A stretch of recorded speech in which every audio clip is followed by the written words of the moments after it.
हाय YouTubers. अच्छा, ये हमारे पास जो बैटरी पैक लगा हुआ है इस टाइम पर ये 200 एम्पेयर्स का है और 12 वोल्ट का है, लिथियम आयरन फॉस्फेट का। और इस वक्त हम इसके ऊपर लोड चला रहे हैं और ये देसी यूपीएस के ऊपर जो है ये लोड चल रहा है। तो लोड के बारे में अगर मैं आपको बताऊं तो इस पर 16.2 एम्पेयर्स का लोड चल रहा है 16.2 का। टोटल वाट्स की बात करें जो बैटरी से ड्रॉ हो रहे हैं वो हो रहे हैं 207 वाट्स का।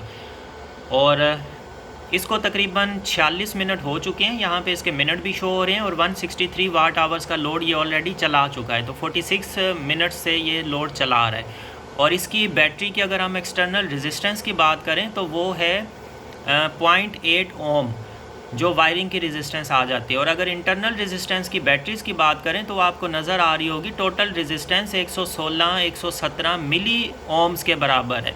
तो ये बहुत ही ज़बरदस्त रेजिस्टेंस होती है बैटरी पैक्स के हवाले से। इसमें हमने 8 सेल लगाए हुए हैं, फिर भी इसकी रेजिस्टेंस हमारे पास इतनी कम आ रही है। तो रेजिस्टेंस जो होती है वो प्लस हो के काउंट हो रही होती है। तो हमारे पास ये सेल बिल्कुल लोएस्ट रेजिस्टेंस पर हैं और इसी वजह से इनका बैकअप भी हमारे पास ज़बरदस्त है। अच्छा, इसके ऊपर थोड़ी सी मुझे बात आपसे ये करनी है। देखें, इन बैटरी पैक्स को बनाने का तरीका ये होता है कि इसमें 8 सेल लगते हैं। अब मैंने इसको इस तरह से बनाया है कि ये वाले जो 2 सेल हैं इसके नेगेटिव मिला दिए, ये 2 के पॉजिटिव। तो ये दोनों सेल 100 एम्पेयर के मिलके 200 एम्पेयर का एक सेल बन गया। फिर यहाँ से पॉजिटिव मैंने ये ऑरेंज वायर के थ्रू डायरेक्ट जो है ना पॉजिटिव लिया, बैटरी पैक का टोटल पॉजिटिव, और इसको कनेक्ट कर दिया मैंने यूपीएस के पॉजिटिव के साथ। उसके बाद ये सेल के नेगेटिव हमारे नेक्स्ट सेल के पॉजिटिव के साथ मिल गए। फिर यहाँ से करंट इधर आया, ये वाले 2 सेल के जो नेगेटिव हैं ये नेक्स्ट के पॉजिटिव, फिर यहाँ से इधर नेगेटिव से नेक्स्ट सेल के पॉजिटिव, और यहाँ से ये नेगेटिव से आउटपुट से हो के ये जा रहा है करंट बीएमएस में। और इन 4 वायरिंग से हमारा हर सेल, ये वाला सेल भी फर्स्ट, सेकंड, थर्ड और ये फोर्थ, ये हमारे सारे के सारे सेल्स अटैच हो गए बीएमएस के साथ, जो कि सेंसिंग वायर्स के थ्रू कनेक्टेड हैं, जो कि सेंस करता है कि कोई भी सेल लोएस्ट वोल्टेज में ना जाए। उसके बाद ये हमारा मेन आउटपुट जो ब्लैक वायर आती है ये शंट के थ्रू, क्योंकि ये शंट इस मीटर के लिए अटैच किया गया, ये मीटर हमें शंट के ऊपर एम्पेयर्स वगैरह सारी रीडिंग देता है। शंट के थ्रू ये हो के ये फिर यहाँ से गुजर के ये नेगेटिव वायर यूपीएस के साथ कनेक्टेड हो गई है। और ये यूपीएस की 2 वायर हैं प्लस और माइनस की, इसके साथ कनेक्टेड हो गई हैं। अब ये हो गया बैटरी पैक बनाने का तरीका, इसकी वायरिंग और इसका सारा मेथड। अब ये 2 सेल मैंने यूज़ किए हैं क्योंकि मुझे 200 एम्पेयर का बैटरी पैक बनाना था। आप सिंगल सेल भी यूज़ कर सकते हैं, 1, 2, 3 और 4 सेल से भी आप बैटरी पैक बना सकते हैं 12 वोल्ट का। कम से कम आपको 4 सेल चाहिए होते हैं, उनको आपने सीरीज़ में लगाना होता है। सीरीज़ का मतलब होता है कि प्लस ये माइनस का अगले प्लस से, फिर इसका माइनस अगले के प्लस से, फिर उसका माइनस अगले के प्लस से, और फिर माइनस आपका यहाँ से लास्ट आउटपुट निकलेगा और प्लस यहाँ से आउटपुट निकलेगा। ये चीज़ें हो गई। अच्छा, एक बहुत बड़ा मसला आ रहा है आजकल, काफ़ी लोग मुझसे कांटेक्ट कर रहे हैं, वो पूछ रहे हैं कि एक सेल की क्या प्राइस है। तो मैं उन्हें बता रहा हूँ भाई इतनी प्राइस है। फिर वो कहते हैं कितने एम्पेयर्स का है। जैसे फ़र्ज़ करें इस सेल का मैंने बताया ये 100 एम्पेयर का है। फिर वो मुझसे कहते हैं अच्छा ठीक है, अगर हम आपसे एक सेल लें तो हमारी 12 वोल्ट 100 एम्पेयर की बैटरी रेडी हो जाएगी। फिर कभी कुछ लोग मुझसे कह रहे हैं अच्छा ठीक है, हम आपसे 3 सेल ले लें तो इसका मतलब हमारी 300 एम्पेयर की बैटरी तैयार हो जाएगी। तो ये जो चीज़ है ना, ये सुनने के बाद ऐसे अजीब सा फील होता है। मैंने स्टार्ट से जो वीडियोस डाली हैं पूरी बैटरी पैक्स के बनाने का तरीका, इतनी मेहनत लगी हुई है, घंटों घंटों की वीडियोस हैं, इतने सारे मैंने डीपली तफसील से डिटेल से एक एक चीज़ उसमें डिस्कस की है। तो ये वही हिसाब हो जाता है कि अगर आप कोई ड्रामा सीरियल स्टार्ट करते हैं देखना, उसकी आप 15वीं 16वीं किस्त देखते हैं और फिर आप पूछते हैं कि वो पहली और दूसरी में क्या हुआ था, 5वीं में, भाई उसके लिए स्टार्ट से देखनी पड़ती हैं।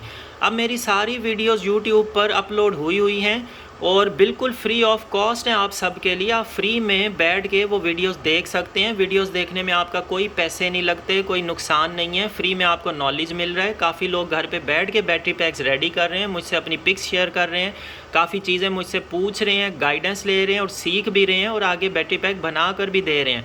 लेकिन कुछ हमारे लोग ऐसे भी हैं जो अभी तक मतलब इतना पीछे ही पीछे जा रहे हैं। वो एक वीडियो देखेंगे उसके बाद वो कहेंगे अच्छा ये चीज़ ऐसे नहीं तो ऐसे। तो वही सारी चीज़ों के सवाल तो मैं ऑलरेडी प्रीवियस वीडियोस में इतना डिटेल से घंटा बैठ कर वीडियोस बना चुका हूँ, अपलोड कर चुका हूँ, फिर भी अभी तक उनकी कन्फ्यूजन्स दूर नहीं हुई। तो इस वीडियो में मैंने स्पेशली ये बात थोड़ी बताइए, डिस्क्राइब किए हमारे वो व्यूवर्स जिन्हें तो पता चल चुका है कि बैटरी पैक कैसे बनाते हैं, जो स्टार्ट से वीडियोस देख रहे हैं वो सोच रहे होंगे भाई ये दोबारा से ये बंदा क्यों बता रहा है हमें। तो मैं इस चीज़ के लिए बता रहा हूँ कि जो न्यू व्यूवर्स अटैच हो रहे हैं ना हमारे साथ, वो बड़ा मतलब बस क्या बोलूँ मैं, तंग ही कर रहे हैं इस हवाले से कि मैं उन्हें एक चीज़ कहता हूँ भाई आप प्रीवियस वीडियोस देखें, आप हर चीज़ सीख जाएंगे। ऐसे टेक्स्ट में आपको चीज़ें नहीं बताई जा सकती, आप वीडियोस देखें, वीडियो के साथ डेमो के साथ हर चीज़ शेयर हुई है, आप हर चीज़ आपके डिस्प्ले पे नज़र आएगी, आप सीख सकते हैं। अच्छा एक चीज़ तो ये हो गई। अब अगर आप बैटरी पैक बनाना चाहते हैं लिथियम आयरन फॉस्फेट का, तो थोड़ी और चीज़ मैं एक्सप्लेन करूं। हमारे पास दो तरह की बैटरीज़ हैं, एक है लिथियम आयोन की, एक है लिथियम आयरन फॉस्फेट की। वो जो छोटे सेल्स मेरी वीडियोस में नज़र आते हैं वो लिथियम आयोन है, ये लिथियम आयरन फॉस्फेट है। लिथियम आयोन जो होती है वो 12 वोल्ट सिस्टम के लिए अगर आप बनाना चाहो तो वो इसके लिए रेकमेंडेड नहीं है। उसके BMS की system configuration, voltage range, full charging, full discharging, हर चीज़ थोड़ी सी चेंज है। अब ये जो बैटरी पैक्स आते हैं लिथियम आयरन फॉस्फेट के, ये बिल्कुल 100% कंपैटिबल है हमारी UPS के साथ, भले वो देसी हो भले कोई सा भी हो। अगर आप का 2 बैटरी वाला सिस्टम है 24 वोल्ट का, उसके लिए आप ये दोनों तरह की बैटरी यूज़ कर सकते हैं, लिथियम आयरन फॉस्फेट भी, लिथियम आयोन भी। और अगर आपका 48 वोल्ट सिस्टम है 4 बैटरीज वाला, उसके लिए भी दोनों तरह की यूज़ कर सकते हैं। लेकिन सिर्फ और सिर्फ ये एक जो हमारे पास 12 वोल्ट का सिस्टम आता है ना, इसके लिए लिथियम आयरन फॉस्फेट सबसे ज़बरदस्त और बेस्ट बैटरीज़ हैं। इस टाइम पर ये पाकिस्तान में नंबर 1 बैटरीज चल रही हैं लिथियम आयरन फॉस्फेट की। लिथियम की बैटरीज नंबर 1 है और लिथियम आयोन के बाद लिथियम आयरन फॉस्फेट नंबर 1 पर है। अच्छा ये चीज़ें हो गई। अभी भी आप इसके ऊपर देखें हमारे वोल्टेजेस, हमें कुछ टाइम हो गया, 46 मिनट से हमने स्टार्ट किया था, 46 से लेके 52 तकरीबन 7 मिनट्स हो चुके हैं। हमारे वोल्टेजेस अभी तक 12.7 पे अल्हम्दुलिल्लाह स्टेबल ही हैं। और हमारा 16 एम्पेयर का करंट चल रहा था, अभी 16.5 16.6 पर आ चुका है। तो 210 वाट्स के करीब हमारा लोड चल रहा है, 209, और इतने वाट आवर इसने कंज्यूम कर चुका है बैटरी पैक के अंदर से। तो ये मतलब वोल्टेजेस अल्हम्दुलिल्लाह स्टेबल है, स्टेबल ही चलते रहेंगे। ऐसा नहीं है कि वोल्टेजेस एकदम से फ्लक्चुएट कर रहे हैं, ऊपर नीचे जा रहे हैं, उसका मतलब होता है हमारे कनेक्शन में प्रॉब्लम है। तो बैटरी पैक बनाने में बहुत सारी चीज़ें आती हैं। कुछ लोग कहते हैं बैटरी पैक हमें ठीक से बैकअप नहीं दे रही, तो उसमें मेन चीज़ आती है कनेक्शन। अगर आपके कनेक्शन लूज़ होंगे, यहाँ से लूज़ हो सकते हैं, BMS के साथ लूज़ हो सकते हैं, अगर कहीं से भी लूज़ है आपके कनेक्शन, तो आपको बैटरी पैक कभी भी अच्छा बैकअप नहीं देगी। उसके वोल्टेजेस फ्लक्चुएट करेंगे, एम्पेयर फ्लक्चुएट करेंगे, वो बिल्कुल इतना स्मूथली सिस्टम कभी भी नहीं रन होगा आपका। अब ये आप देखें, ये स्मूथ सिस्टम रन हो रहा है, बिल्कुल स्मूथ। 16 एम्पेयर है, 16 के 16 ही है, सिर्फ 0.12 का थोड़ा हल्का फुल्का इसमें चेंज आ रहा है, 16.5 16.4 16.6 16.5 बस। और वाट्स आप देखें वो भी स्टेबल है, ऊपर नीचे नहीं जा रहे हैं। तो ये इतना जो माइनर सा होता है ना, ये थोड़ा सा हल्का फुल्का चेंज इसमें आ रहा होता है, बाकी इसमें किसी तरह का कोई चेंज नहीं। अच्छा एक और चीज़ मैं आपको बताऊं, यहाँ पे बैटरी बार आप देखें, क्योंकि हमने इसे 14.6 पर सेट किया हुआ है, लेकिन UPS के ऊपर अगर आप देखें इसके मतलब ये यहाँ पर आप चेक करें 53 मिनट्स हो चुके हैं। आप लीड एसिड बैटरी लगाएं, वो लगाते ही थोड़ी सी देर में अगर आप 16 एम्पेयर का करंट ड्रॉ कर रहे होंगे, अच्छा हमने इसके ऊपर पहले 20 एम्पेयर भी ड्रॉ किया थोड़ी देर, 25 एम्पेयर तक भी करंट लिया है, उसके बाद हमने इसको 16 पे सेट किया है। मतलब लोड इतना UPS पे चला है इन 2 आउटपुट वायर्स के थ्रू, जो कि 16 एम्पेयर पे आके रुका है। और यहाँ पे आप बैटरी के बार्स देखें, ये 100% पे ही है, स्टेबल है, 100% शो कर रहे हैं। मतलब ये डिक्रीज़ अभी तक एक भी इसका पॉइंट नहीं गिरा। लीड एसिड पे तो थोड़ी देर में एक पॉइंट गिर जाता है।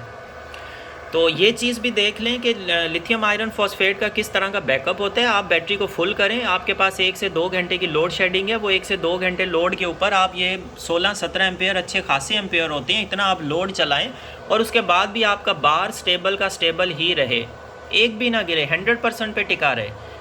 तो ये इन लिथियम आयरन फॉस्फेट्स का बैकअप होता है। अच्छा अब हम थोड़ा सा आउटपुट देखते हैं कि हमारे पास इसके ऊपर 16 एम्पेयर्स पे ये तो DC करंट जो है ना निकल रहा है। अब AC कितना निकल रहा है वो हम थोड़ा सा चेक करते हैं। तो इसको हम AC पे सेट करते हैं, AC पे चेक करके हम इसके एम्पेयर्स देखते हैं। तो ये यहाँ पे इस टाइम पर तो मीटर 0.8 शो कर रहा है, क्योंकि हमारे पास जो वाट्स में लोड चल रहा है ना, वो चल रहा है तकरीबन 214-212 के करीब। तो इस वजह से ये 0.8 जो है ना एम्पेयर शो कर रहा है। तकरीबन 220-225 वाट्स के ऊपर जो है ना हमारा जो एम्पेयर ड्रॉ होते हैं UPS से, वो आते हैं हमारे पास तकरीबन AC जो करंट है, ये यहाँ पर मैं AC करंट की बात कर रहा हूँ, तो 1 एम्पेयर वो बनता है।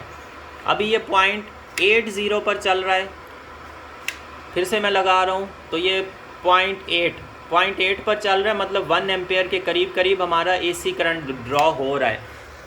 इसमें AC करंट में मैं अगर आपको बताऊं कि हमारे पास चीज़ें क्या क्या चल रही हैं, तो हमारे पास काफ़ी सारी चीज़ें। एक हमारे पास इन्वर्टर फ्रिज जो है वो चल रहा है, इसके ऊपर एनर्जी सेवर जो आते हैं, ये वाले LED लाइट जो आती हैं, ये हमारे पास 1 से 2 चल रही हैं। इसके अलावा चार्जर वगैरह इस तरह की चीज़ें चल रही हैं, क्योंकि हमें बैटरी से आउटपुट 16 एम्पेयर पर सेट करना था।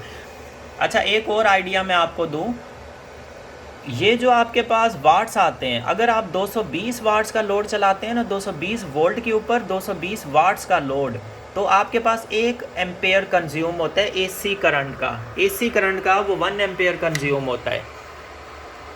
इस वायर पे हम चेक करें वो 0.3 पर आ रहा है, लेकिन ये वाली हमारे पास वायर, इसमें मुझे लग रहा है मीटर में या तो कोई इशू आ रहा है या कोई मसला है। तकरीबन इसे 1 एम्पेयर जो है ना हमें शो करना चाहिए था, 1 एम्पेयर तक का करंट, लेकिन यहाँ पे ये AC करंट में अच्छा ये DC पर सेट हो गया है। अब इसको मैंने AC पे सेट किया है, ठीक है। इसको वापस चेक करते हैं, 0.9 0.8, अब ये ठीक दे रहा है, दोनों वायर्स के ऊपर से ठीक दे रहा है। पहले ये सही बीच में नहीं था दे रहा, स्विच चेंज हो गया था। अब ये AC लिखा हुआ आ रहा है, अब AC पर दे रहा है इतना करंट। और DC पे हम देखेंगे तो DC पे तो ज़ाहिर है ये हमें करंट सही से देगा ही नहीं, क्योंकि DC तो इसने देना ही नहीं। हम यहाँ पर AC चेक कर रहे हैं, और यहाँ पर अगर इस वायर से हम इसका करंट देखते हैं कि हमारे पास DC कितना करंट, क्योंकि मीटर तो हमें शो कर रहा है तकरीबन 16.8 16.9, तो यहाँ पे हम चेक करते हैं यहाँ पे कितना आ रहा है, तो ये भी हमारे पास 16.9 मतलब 17, अब 16.9 पे आ चुका है। तो ये मीटर हमारा 100% एक्यूरेट जो है ना हमें करंट यहाँ पर शो कर रहा है। 16.8 16.9 तक ये बिल्कुल ठीक से हमें करंट शो कर रहा है।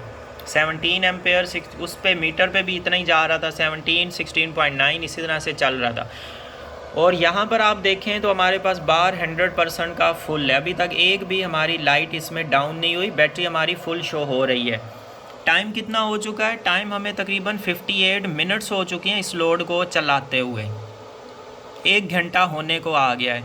और लीड एसिड बैटरी पे कभी भी इतना लोड नहीं मिलता। अच्छा, एक और बात मैं आप सबको बताना चाह रहा हूँ, अगर लीड एसिड बैटरी आप 100 एम्पेयर वाली बोल के लेते हैं शॉप से, वो 100 उसका मॉडल नंबर होता है, उसके एम्पेयर 60 से 65 होते हैं।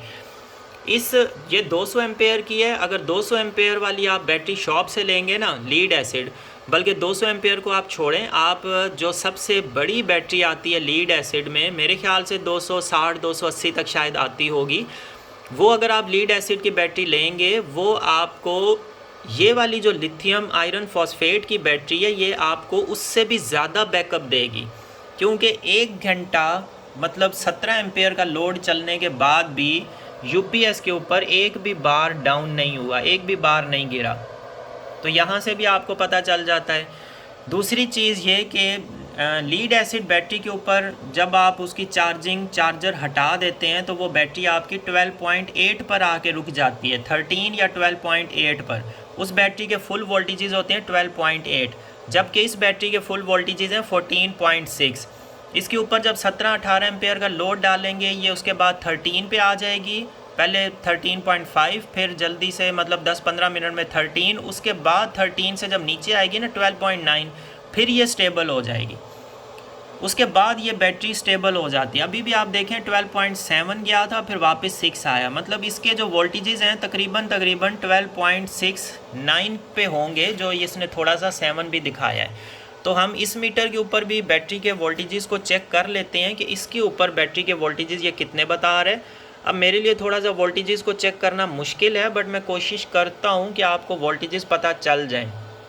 तो बैटरी के जो एक्चुअल वोल्टेजेस हैं ना, वो आप देखें तो 12.89 है, 12.89 बैटरी के इस टाइम पर वोल्टेजेस आ रहे हैं। जो मैंने इस बैटरी के यहाँ पे पॉजिटिव टर्मिनल लगाया, यहाँ पे नेगेटिव टच किया, तो हमारे पास 12.89 वोल्टेजेस आ रहे हैं। तो ये वाले जो वोल्टेजेस आ रहे हैं 12.6, ये असल में ऑन लोड वोल्टेजेस आ रहे हैं। एक्चुअल जो बैटरी के वोल्टेजेस हैं वो 12.9 पर ही हैं, 12.89 12.9 पर। तो और वो भी 1 घंटे का लोड चलने के बाद इतने पे वोल्टेज स्टेबल है।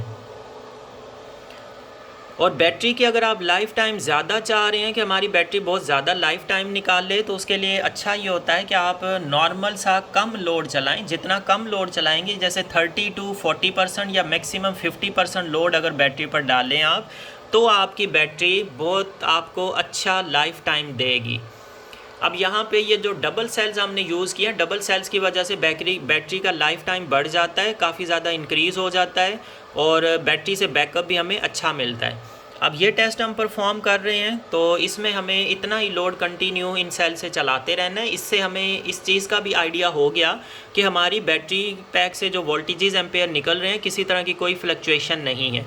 अच्छा, जो मेन पर्पज़ मेरा ये वीडियो बनाने का था वो यही था कि भाई थोड़ा सा इन चीज़ों को समझ लें, स्टार्ट से वीडियोस देखा करें ताकि आप बैटरीज बनाना सीख लें, आपको नॉलेज मिल जाए, आइडिया हो जाए, चीज़ों की कम से कम समझ आ जाए। अगर आप बैटरी पैक खुद नहीं भी बना सकते, आप हमसे बनवा लें, नहीं तो आप ये BMS हमसे परचेज़ कर लें, सेल्स परचेज़ कर लें, आप खुद भी बैटरी पैक बना सकते हैं। अच्छा, इसमें ये जो सेल्स हैं, ये 4 सेल्स आपको चाहिए होते हैं। इसमें हमारे पास 50 एम्पेयर में भी अवेलेबल हैं, इसमें हमारे पास 10 एम्पेयर में भी अवेलेबल हैं। अगर आपको ये सेल 100 एम्पेयर में भी चाहिए, उसके लिए आपको एडवांस बुकिंग करवानी पड़ेगी। उसके बाद जो है ना, आपको सेल वो भी मिल जाएंगे 100 एम्पेयर में भी। फ़िलहाल हमारे पास ये स्टॉक एंड हो चुका है, ख़त्म हो चुका है। अच्छा, उसके बाद दूसरी चीज़, हमारे पास 10 एम्पेयर वाले सेल्स अवेलेबल हैं, इसके अलावा 50 एम्पेयर वाले हैं। और अगर उनकी बैटरी जो मैंने प्रीवियस वीडियो में भी दिखाए हैं, 50 वाले सेल्स भी, 50 एम्पेयर के भी, तो वो अगर आपको 50 एम्पेयर की बैटरी बनवानी है तो उसके लिए 4 सेल चाहिए होंगे। आपकी 12 वोल्ट और 50 एम्पेयर की बैटरी रेडी हो जाएगी। अगर आपको 10 या 20 एम्पेयर में छोटे मोटे सेटअप के लिए अगर लिथियम आयरन फॉस्फेट बैटरी बनवानी है, तो उसके लिए आपको छोटे वाले सेल मिल जाएंगे, वो भी कम से कम 4 चाहिए होंगे। 50 एम्पेयर के भी कम से कम 4 और ये 100 एम्पेयर वाले भी कम से कम 4। और 200 एम्पेयर में बनानी है तो इसी तरह आपको सेल डबल्स करने होंगे।